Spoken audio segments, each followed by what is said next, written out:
selamat pagi pemirsa. Berita Padang hadir kembali hari ini bersama saya Adini dan sejumlah informasi telah kami siapkan untuk Anda. Berikut selengkapnya.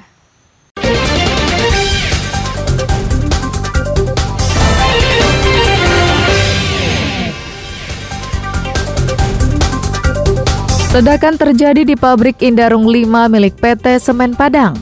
4 orang mengalami luka bakar dan 1 luka memar. 7 pria mengusir paksa pemilik rumah karena dianggap tidak membayar tunggakan jual beli rumah.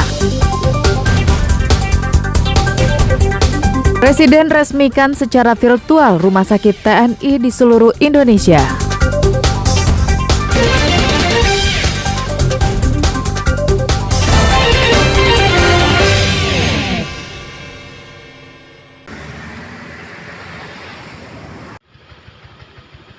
Pasca ledakan yang terjadi di pabrik Indarung 5 milik PT Semen Padang, Kepolisian Resort Kota Padang hingga Selasa malam telah memeriksa 2 saksi yang juga pekerja. Diduga kuat, ledakan berasal dari tabung nitrogen yang meledak, mengeluarkan api dan menyambar 5 pekerja. Usai melihat langsung kondisi korban ledakan tabung gas nitrogen pabrik Semen Padang Indarung 5 di RSUP PM Jamil, Selasa malam, Kapolresta Padang, Kombes Ferry Harahap menegaskan, yang terjadi sebenarnya adalah ledakan tabung gas nitrogen dan bukan ledakan pabrik. Namun, penyebab utama meledaknya tabung gas nitrogen yang berfungsi untuk menjalankan emulator pendingin raw mill atau alat pembakar bahan baku utama semen itu masih dalam penyelidikan tim identifikasi dan Inafis Polri. Bukan pabrik yang meledak. Kalau kita bicara pabrik itu terlalu luas. Yang meledak itu hanya bagian kecil, yaitu tabung. Salah satu tabung yang digunakan untuk mengoperasikan ya, akumulator namanya. Sampai dengan saat ini tentunya kita akan mendalami. Kita sedang melakukan penyelidikan, reskrim kita sudah polis line, sudah melakukan mengambil keterangan, mengambil bukti-bukti. Ya kita akan mendalami ini. Tentunya kita untuk pembuktian tentu ada scientific investigasi yang akan dapat menjelaskan seperti laboratorium forensik. Inafis juga sudah berjalan sampai dengan saat ini. Kita malam ini kita meriksa teknis ya, ada mekanik, ada 2 orang yang malam ini kita periksa. Akibat ledakan tabung nitrogen yang terjadi di pabrik Semen Padang, 5 pekerja mengalami luka bakar. Seluruh korban masih dirawat di RSUP PM Jamil. Ledakan tadi ini, tapi bukan rumah sakitnya di Semen Padang. Ada ledakan gas, jadi kita menerima 4 orang pasien luka bakar. Yang agak serius itu di atas 20% itu ada 2 orang di resus sekarang. Kemudian yang 2 orang lagi ada 1% ujung tangan. Manajemen PT Semen Padang tidak bersedia memberi konfirmasi terkait ledakan di pabrik Semen Padang itu dan meminta media untuk menunggu hasil penyelidikan tim Inafis Polri. Alfi melaporkan dari Padang.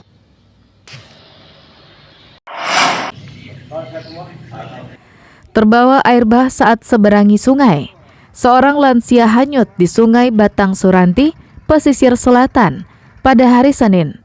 Tim SAR gabungan menggunakan perahu karet melanjutkan pencarian dengan menyisiri aliran sungai hingga radius 1 km dari titik awal korban dinyatakan hanyut. Namun upaya pencarian hingga hari kedua ini masih belum membuahkan hasil. Warga Kayu Gadang bernama Yung Ayat dan berusia 65 tahun hanyut terbawa arus sungai yang tiba-tiba membesar saat dirinya tengah menyeberangi sungai bersama istri ketika hendak pulang ke rumah usai pergi bekerja ke ladang. Saat peristiwa itu terjadi, istri korban tak bisa berbuat banyak karena besarnya air bah yang menerjang sungai. Kehilangan suaminya itu dilaporkan ke warga sekitar dan meneruskannya ke pos Basarnas Unit Pesisir Selatan.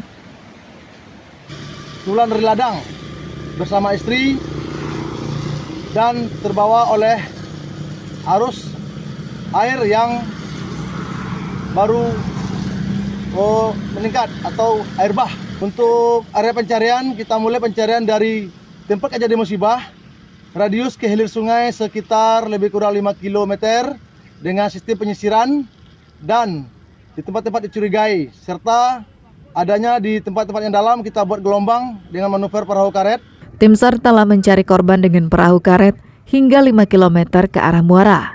Selain menyusuri aliran sungai, tim SAR juga membuat manuver perahu karet di tempat-tempat yang dicurigai. Upaya pencarian akan dilanjutkan dan memperluas area pencarian hingga radius beberapa kilometer ke arah muara di aliran sungai. Alfi melaporkan dari pesisir selatan.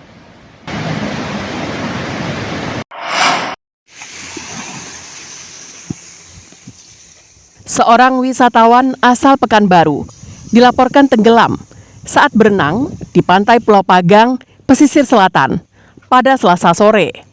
Tim SAR yang dikerahkan untuk mencari akhirnya menemukan korban dalam kondisi meninggal dunia. Tim SAR melakukan pencarian di sekitar Pulau Pagang, tempat dilaporkannya korban tenggelam saat berenang. Upaya pencarian yang berlangsung selama hampir 3 jam akhirnya membuahkan hasil. Korban ditemukan di kedalaman 7 meter di bawah permukaan laut, tak jauh dari lokasinya dilaporkan tenggelam. Korban berenang di Pulau Pagang, namun setelah dibuktikan oleh gurunya bahwa korban tidak ada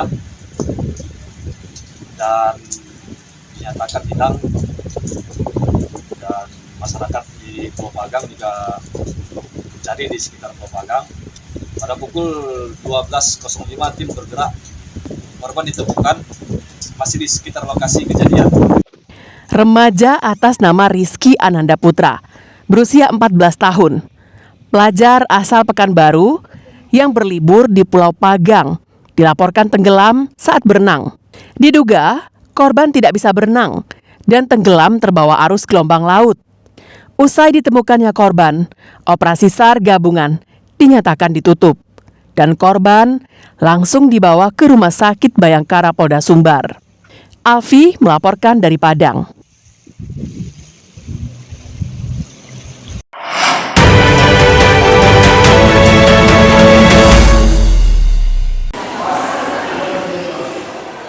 Pemilu serentak 14 Februari yang lalu masih menyisakan permasalahan. Seperti yang terjadi di TPS 3 di Desa Narehilia, Kecamatan Pariaman Utara, Pariaman. Hanya karena ulah satu orang warga dan kelalaian petugas KPPS, pemungutan suara harus diulang kembali. Menurut Ketua Bawaslu Pariaman, pemilihan ulang ini dilakukan karena adanya temuan dari pengawas di tingkat TPS. Setelah diidentifikasi, ditemukan adanya seorang pemilih di TPS 3 Desa Nareh yang berKTP di luar Pariaman. Bukan identifikasi terhadap pengawasan kita ketika penghitungan. Kemudian kita mengimpun setiap hasil pengawasan kita di setiap TPS. Dari hasil pengawasan kita ternyata ada potensi PSU di satu TPS. Ketua pemilihan di tingkat Kecamatan Pariaman Utara mengakui adanya kesalahan dalam pemilihan presiden melalui jalur khusus. Adanya pemilih yang berKTP dari luar daerah Pariaman baru diketahui 2 hari usai pencoblosan. Keliruannya terdapat pemilih khusus yang disingkat dengan DPK, namun yang pemilih khusus ini berKTP kan Bogor. Jadi waktu itu KPPS menerima pemilih ini dan memberikan surat suara presiden, dan dikasih surat suara presiden langsung yang bersangkutan memilih, dan pada hari Jumat malam baru sadar KPPS dan PPS bahwanya KTP-nya Bogor. Tidak ada perbedaan dalam pelaksanaan pemungutan suara ulang pada tanggal 24 Februari mendatang. Tidak akan ada penggantian KPPS maupun pengawas. Pemilih diharapkan kembali berpartisipasi untuk memilih ulang, khusus dalam pemilihan presiden.